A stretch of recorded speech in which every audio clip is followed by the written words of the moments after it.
Initially, these policies were announced in the summer prior to the return of school to provide the clarity and consistency to school divisions, teachers, parents, and students, as I said, prior to the school year beginning. However, as we know, that changed with the injunction that was granted at the end of September, and shortly after, the Premier affirmed the desire of the government to use all tools necessary and available to ensure the policy direction prevailed. Mr. Speaker, I would note that the extension of the number of sitting hours has allowed for 40 hours, nearly 40 hours now, of debate by members. Double the 20 hours of debate normally prescribed under the rules of the Chamber, and certainly more than the 1.5 hours spent on average by members of the opposition on bills introduced by the government. An extraordinary amount of time to debate a matter that in any other time would be considered ordinary or common sense, to give parents the right to parent their children, to be involved in their lives and more specifically their education. I, for one, have been encouraged to see, despite what you may read in the media or what you may hear from the members opposite, that the vast majority of people in this province, including parents, agree. Parental inclusion is a good thing, not something to run from. Members have had the ability over 40 hours to debate essentially policies that were already in place by practice or policy in many, if not most, school divisions. For example, as has been pointed out by the Minister of Education, the requirement to notify parents when and in what manner sexual health education would be presented to students was already the standing policy in the majority of school divisions, either informing or, in the case of a number of divisions, requiring parental consent was already in place. But there was a lack of consistency in terms of whether it was parental information or parental consent or how much advance notice was given, or even if the onus was on the school or, in some cases, the onus was on the parent.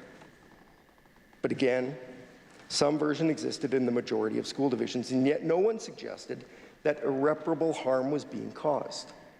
And so we created a provincial policy, in fact, taken word for word from one of our public school division's administrative policies. It is the government's belief that parents are partners in their children's education. As the Premier said, it must be the default position of the education system to involve parents. The default position must be one of parental inclusion, not exclusion. And I was pleased to see that a number of school divisions confirm that this is in fact their policies and always has been. Northeast School Division is one example. And most recently, my home school division of Southeast Cornerstone School Division.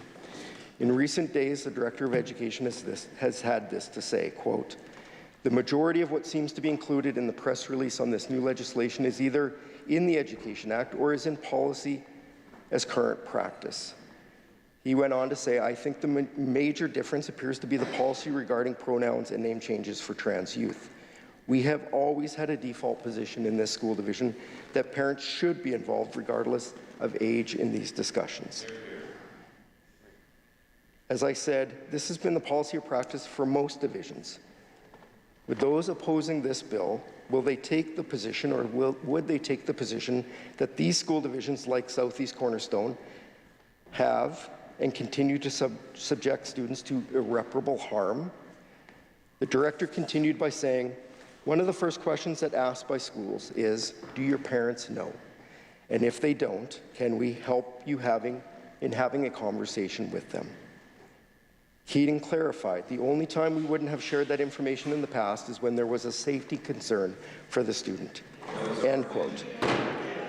Which is exactly the policy that we announced this summer. The same policy deemed to be that of causing irreparable harm, but nobody has been accusing Southeast Cornerstone of irreparable harm. Mr. Speaker, while these are or have been the policies for most divisions, there has been a move underway to change that. I became aware of it last fall as students and teachers were returning to school for the new year, as one of our public divisions had introduced a new policy just prior to the summer break that would exclude parents when it came to names and pronouns should the student decide they didn't want their parents to know. And this was first brought to my attention by teachers who were not comfortable with this direction, who questioned their future employment if they decided not to sign, saying that they would abide by that new policy. And as news of this new policy slowly filtered out, parents began to raise concerns not just about the single policy change, but the direction in which it was leading to. And so it was parents and teachers. Mr. Speaker, I know that this has been subject to most of the 40 hours of debate that's being proposed, which, by the way, is 40 more hours than was ever afforded to anyone when these policies quietly came into place. But I'll just say this, Mr. Speaker. Parents are partners in education, period. Kids exploring their identities do better when parents are involved. Mr. Speaker, the Leader of the Opposition on John Gormley's radio show said when it comes to kids not having a safe home, it's, quote, 1 in 1,000. So why wouldn't we develop policy and now legislation that speaks to the vast, vast majority, the 999 out of 1,000? That is inclusive of parents, while ensuring there are provisions for the one. The Leader of the Opposition apparently agrees with this, that it is the vast, vast, vast majority of parents who aren't a risk to their own children. So let's develop policy that, with that in mind, and not the straw man that we've been hearing about. Mr. Speaker, this policy and now proposed legislation is alive to the practicalities of life. School division policies that were in place to withhold the preferred name and pronoun of students were impractical. To think that the name and pronoun of a student without the knowledge of the parents used in the classroom, on the school bus, on the playground, and somehow wouldn't get back to the student's parents, it was unlikely, Mr. Speaker. And finally, this proposed legislation is a reminder that despite anyone's best intentions, one fact remains. Children are children. And we from time to time are required to put in guardrails. This already happens in education policy. I would quote from a letter to the editor in the Regina Leader-Post, one that was critical of the government's legislation, particularly of allowing for the notification of sex ed, again, which existed in the majority of school divisions.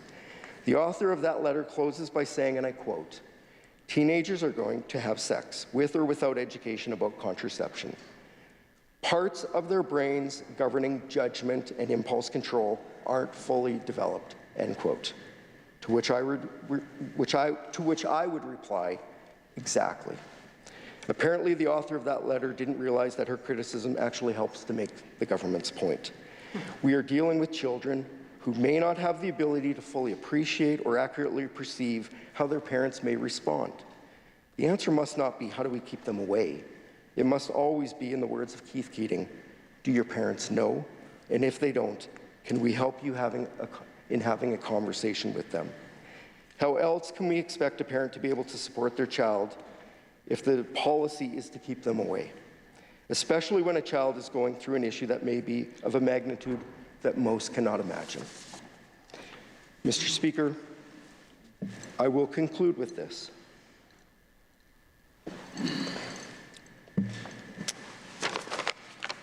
During my time as Education Minister, I was very open with the fact that I had never been a school board trustee, nor was I a school teacher, but that I was the parent and am the parent of 3 children, 2 of whom are in the school system, and that what I wanted for my kids in terms of their education is what I would want for every child that I was responsible for, that they would develop the knowledge, the skills, and the character that would serve them well in life.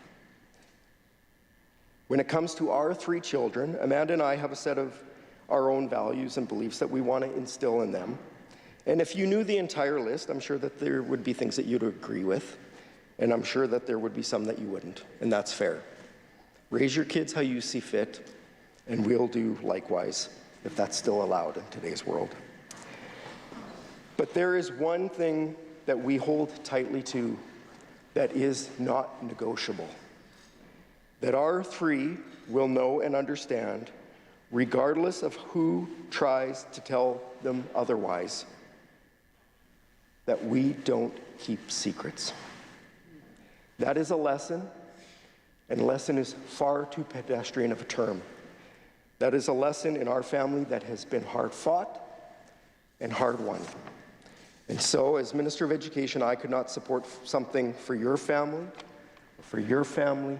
or for your family that I could not abide by for my own. And so I will be supporting third reading. Thank you, Mr. Speaker.